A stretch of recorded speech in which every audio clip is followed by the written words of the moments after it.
was an utterly dismal performance. Once again, Gareth Southgate questioned for his tactics, for playing certain players out of position. There's been accusations that he's picking players on reputation and not form alone. I know Sam Matterface on the Sunday session has had his say on that and doesn't believe that's necessarily the case. But I think what this week has done, Darren Ambrose, is added fuel to the fire for any Gareth Southgate detractors. We are only 56 days from the World Cup, and you'd have to be a very optimistic England fan, based on what we've seen in this Nations League campaign, to think they've got any chance in Qatar. Yeah. Is that harsh, or is that fair? Of course it's not, no, because you look at the form going into the tournament and you question that. But it doesn't matter. And I said this, I was on Friday night, Sports Bar with Jason Cundy, and I said exactly the same thing. We've gone into tournaments where we've won 12, 13, 14 games on the bounce, and we've gone in there and flopped and been absolutely terrible. 21st of November, England v Iran, that's the most important game. Doesn't matter what happens at Germany. It helps going into Bayer. It helps going in with confidence. It helps going in with form. But if you don't, I mean, everyone would take you going in losing 5-6 in the bounce, or not winning in 6, and then going in and making the semis, if not the final. It's looking unlikely, I'm going to say that, because we were absolutely terrible. But look, 21st November, England v Iran, that's the most important, and how you play in that game. Look, for me, we've hit the jackpot, really, being drawn in that group. I think any other group would be looking even more concerned. Yeah, we hit the jackpot under Gareth Southgate every time at an international tournament. But that's not good. See, now I'm going to jump in. Well, we just had this, didn't we, off air? Yeah, I'm going to jump in here in the sense is, you can only beat what's in front of you. So, okay, we want to hope we don't get the so-called big dogs all the way again to the final and win. Well, that won't happen this time, will it? Because I think the way the draw is planned out, I think it's France in the quarterfinals. Fair enough. That's cool. So that's if, buts and maybes. But it seems like we already, don't matter what he's done. So they've already said, you know what, got to the semi-finals of that, first. Yeah. We didn't beat nobody. So we got to the semi-finals. Yep. Got to the finals, lost on a penalty. Yep. Who did we beat? The first person we come across, we didn't win. But it actually doesn't matter. It doesn't matter what happens. It's like we need to win 3-0 against every big dog to kind of prove. Any player will tell you, if I go through the tournament and we somehow, the two big dogs play each other, and then so be it. You know, and that's the only thing I'm coming back to, but every time we get somebody, then it's a problem. Of course, I'm with you. At the moment, it hasn't been good. And of course, you're going to get that. When things ain't going good, you're going to question him. But the last two tournaments England have been at, semi-finals and finals, how can you begrudge, even though it has been poor and preparation is what you can go off, but you still, how can there be talk about get rid of him before the tournament? That's my point. How can there be talk that? Football team and football supporters are very much like that. We all are. We're going to pick our teams. No doubt all three of our teams will be different. That's how difficult it is to be a manager of England with the players we have. We're going to pick 3 teams in here. We ain't looked at them. I'm no doubt we're going to have different teams. Yep. I think the form going into it potentially will lower expectations and maybe take a little bit of the pressure off the team. But I have to agree. For some reason, there's a negativity towards national football teams, and England, they get to the semis of the World Cup, the final of the Euros, but didn't play anyone. As soon as we play someone, we lose, which is true.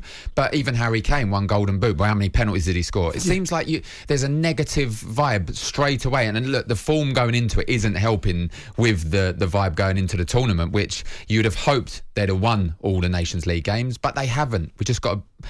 He's not going anywhere. They're not going to get rid of Gareth Southgate and appoint someone else with 56 days left. So we are backing him, but he deserves criticism after the performance, as do the players. Of course. Everybody, the criticism side of it, and I think they know.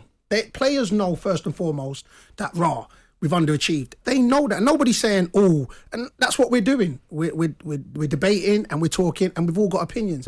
But at the end of the day, it is still hard. And I love what you just said there. We are definitely going to have 3 different teams. And he's the only one that can pick it, and that's how hard it's going to be. But criticise him. Say, no, man, we ain't scored no goals. Yeah. Or, you know what, maybe you are too defensive. That's cool. Sorry, just the thing about the sacking thing, because we've got to all be on one cohesive union, and that's what England's been recently. We're talking about the media, talking about the players. It has been one cohesive, and we've done better for it. So when this starts happening, then it becomes problematic, and players will all of a sudden think, I don't want to go play for England, or the shirt becomes too heavy. We don't want that, because what's happened recently has been nothing but good.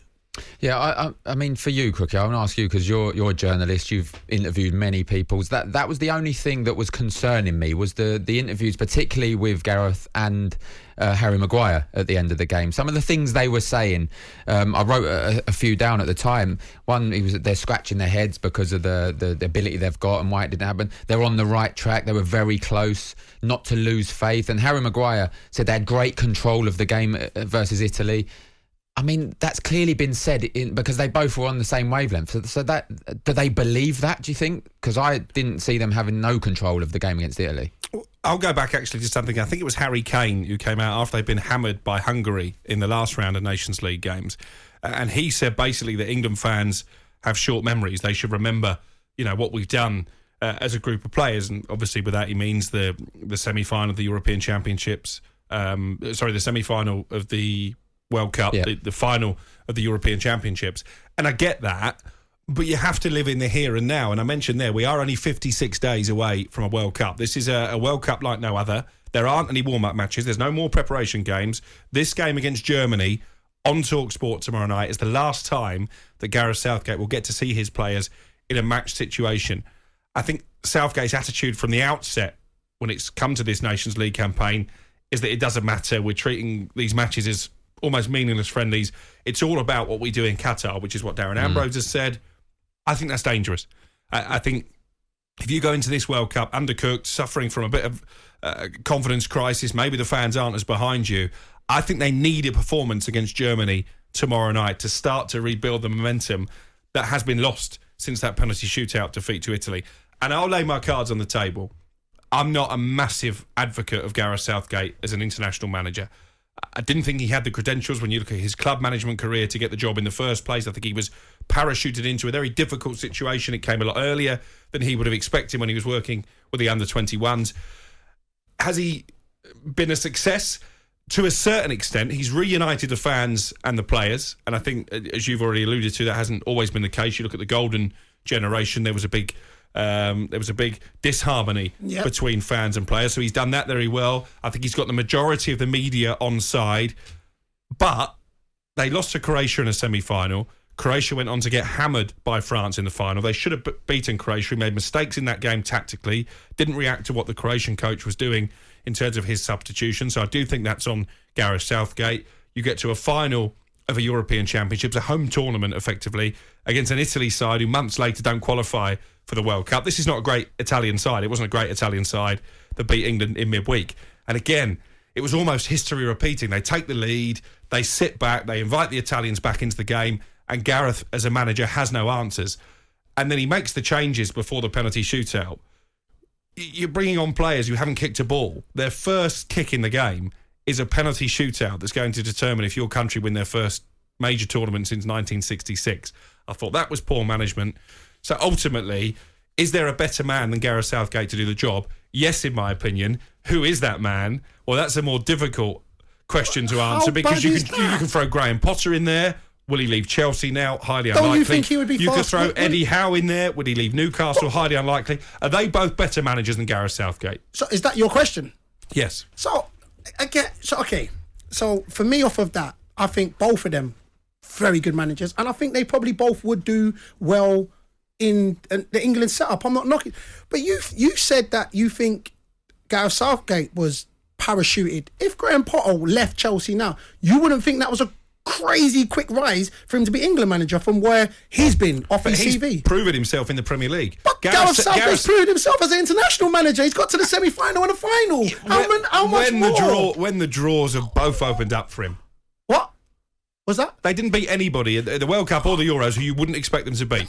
You'll chuck Germany at me. We'll hear from Kevin Hatchard just what sort of situation Germany do you know the maddest thing is? Do you know my viewpoint off of this is the fact of before everybody came before him, England didn't come close to, and whoever questions me, England recently in tournaments, semi-final and final.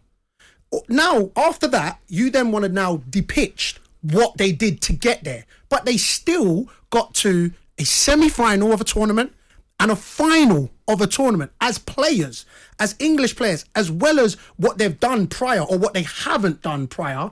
They've still, prior to that was Euro 96 when they, great team, and I get it. It still thinks, and Ambrose dropped this. There still seems like there's a negative connotation that no matter what happens, you still want to be able to pull the wool under his eyes, under his legs. And this is, I don't want to go on like say I'm this over advocate for Southgate.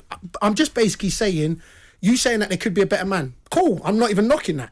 But what I'm saying is, for what this guy has done recently, I get criticism, 100%. Have England not free-flowing? Has he made decisions that you question? Of course. And you're going to have that anyway. We'll question Pep sometimes, where he'll be like, you didn't make a substitution, and your team... We'll question it because that's what human people do. But off the back of the last 2 tournaments and going into a third, he got to the semi-final and a final. So after this, then you can then talk. If England go in, and I actually don't think there's a bad thing. I think Iran's the most important. I think if they get whooped on Monday... They still got, 56 days. There's so much pressure, though, isn't there? If they lose to Germany... But that's England's pressure anyway. It doesn't matter what. If they lose to Germany, I can see the atmosphere turning very toxic. Then they go into this game against Iran. I think there's less pressure. If that doesn't go in their favour, the pressure is going to be huge.